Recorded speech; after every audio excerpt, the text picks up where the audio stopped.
that I liked Trump. It drove, because think about it, it's me. Imagine me not being able to say what I wanted. What was the point of being famous? What was the point of having, millions of people love your music? What was the point of having a voice if you can't even use your own voice and connect it to your own opinions? That's where the, quote, I think wrongly diagnosed, that's where the bipolarity is. Something you're thinking, but you're told you're not allowed to say it in public. Well, I never actually told people that I liked Trump when he was running because I was bullied by Hollywood. Because I stayed in Hollywood and people were like, think about your kids, and I'm trying to hold on to the marriage, so I'm just biting my tongue. Like, there's so many fathers and mothers that go to work every day and they're in a situation where they're biting their tongue because they think it will be better for their children. So even me in my position, I was biting my tongue on my political opinion because I thought it would be better for my children. Kids are going to a school that teaches black kids a complicated Kwanzaa. Kwanzaa doesn't, so they don't teach even Christmas itself, Christ Mass. They don't teach it at Sierra Canyon. And what they do is take all of the celebrities, the actors, the basketball players, and they throw them in this one school and they indoctrinate the kids. So my son saw him as brilliant. So right now, they're looking to figure out how to indoctrinate him to make him be another part of the system. I have a choir at my school. So right now, we've come to a compromise, but I'm not finished because I don't compromise. But we come to a compromise when my kids go to my school after school and they learn choir. I sat there with my son and he came and he said, why do I need to sing? I don't even go to your school. So imagine the 16-year-old version of that guy, the 26-year-old version of that guy, where the father doesn't have say-so of what the kids are watching, what the kids are wearing, what the kids are eating, who the kids are hanging out with. Ray Kurzweil said, we have the information needed to have a human utopia, but we're led by the least noble, most greedy people. There's a solution. Localized farms. With more localized farms, you can use less pesticides.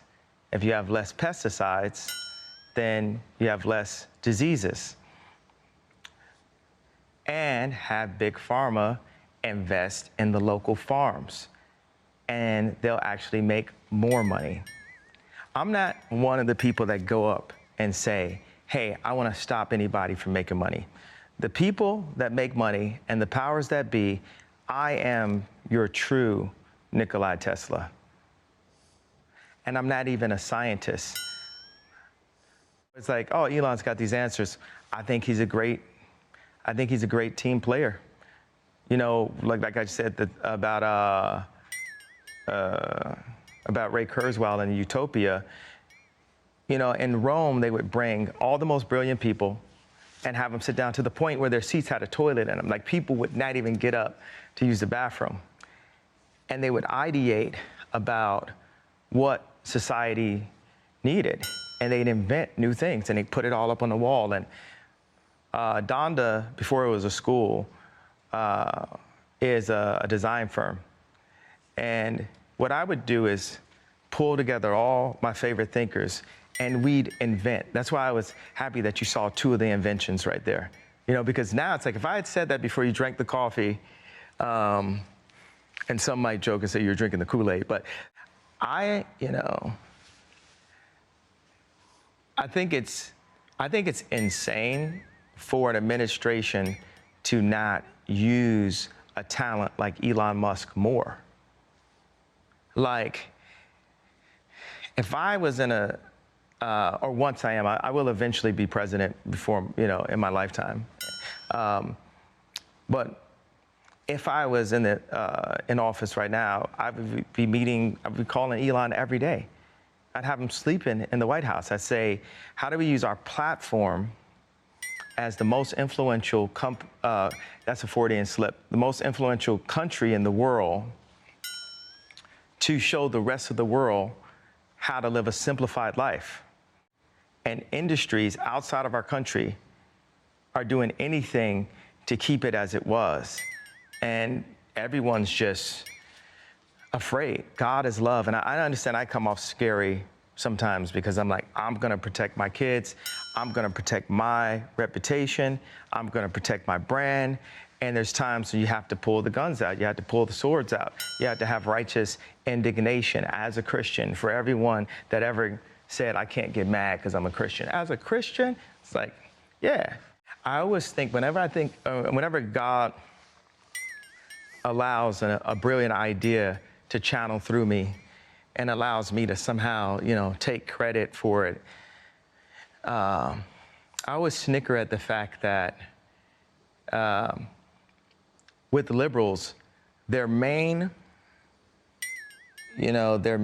tool is, that they use are artists and influencers, right? But then God has the #1 artist and the #1 influencer as a conservative. So I always chuckle at that. Every time I come up with some brilliant, I'm like, could you imagine if, they could have just indoctrinated Ye? The world could have just totally been ran into the hole.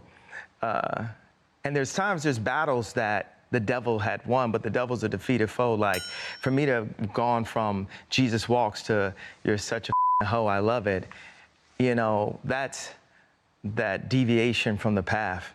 So, I love that question because I really, every time, it just tickles me, like that the very thing that liberals use the most of, they don't have the best person at it.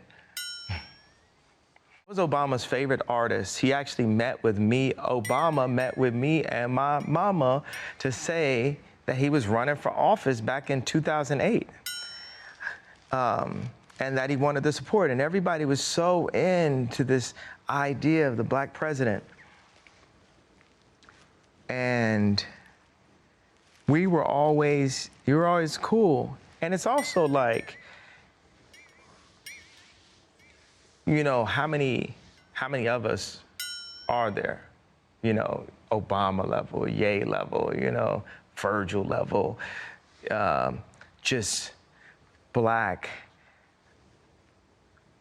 so brilliant that we cut through all of the lines of racism. Like, you just can't get rid of us. Nat King Cole level, Dave Chappelle level.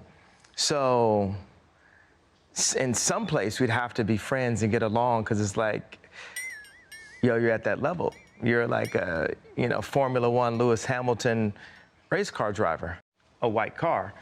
But we're the best race car drivers that ever existed. And that was me and Obama's connection. But soon as I wasn't saying the things that I was supposed to say as a rapper, our connection faded. I'll talk to him if I see him. I guarantee you he see me. I didn't even know that, man. I just thought that sounded cool. One idea that was in my head about 3 minutes ago that I really want to say is that's really interesting about when companies get the BLM managers. You get a semi-influential black person to become the face of a white company, right? So that means, like, in the design world, in the art world, they actually would pick artists that were less talented than other artists based on their influence, not based on their actual work. And for influence and an opinion. Everyone is afraid of losing their opinion. So with Nike, right?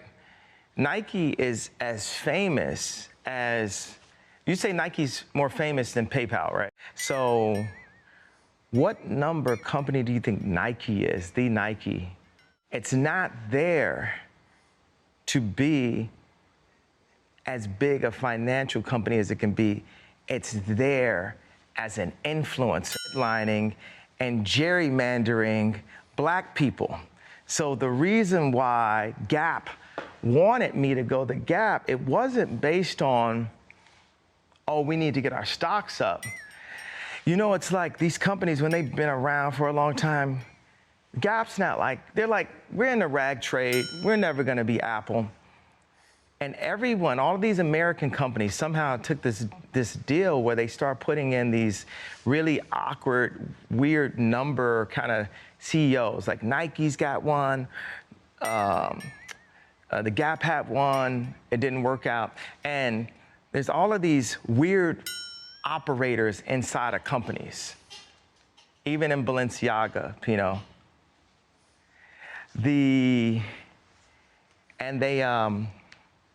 They're just there for control. Steve Jobs talked about it.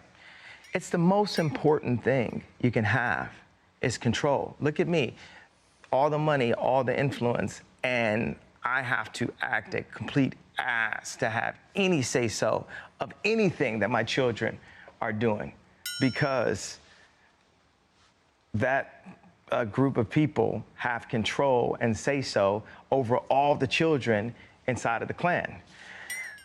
So that's what these companies are set up for. That's the type of CEOs they're hiring, especially when the founders are out of there. They kind of just give the companies up.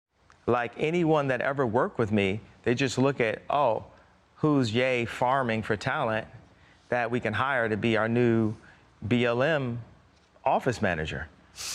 Like, kind of like Obama. Best one ever.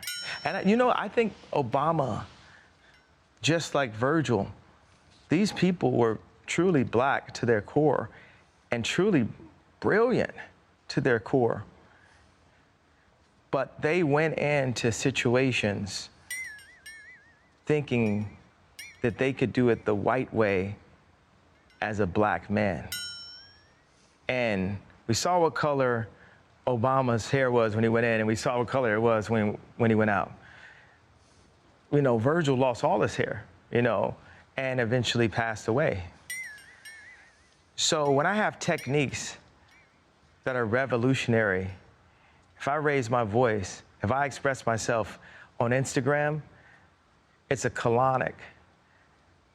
And people can say, oh, this what you're doing is toxic. If what I'm saying is toxic, I gotta do everything to get it out of my body. And there'll be times where I see a level of like oppression, Parisian proper, like next level, you know, France owns 80% of African banks level colonization, oppression. I'm not going to let you guys kill me. Say if Trump ran, right? We're not just gonna be black influence. We're gonna be vision and creativity. Right now, we practice killing ourselves every day. Like, murder is legal in America, you know? So whoever gets the position needs to listen to the vision. I didn't know it was gonna rhyme when I first started. We need to analyze and not just sell out for the cash. Like these Fortune 500 companies, they're just selling out for the cash. And put God first, and the best representation of God is the children. The children is the extension of the family. Put the families first. There's so many things, suburbs. The train tracks being ripped up by GM just for capitalism. All these ideas that we have, we're now living in a place where we're the orphans of capitalism, and we just have to take a pause and rethink for our children, for the kids, and we're all kids. Yeah. We're all God's kids.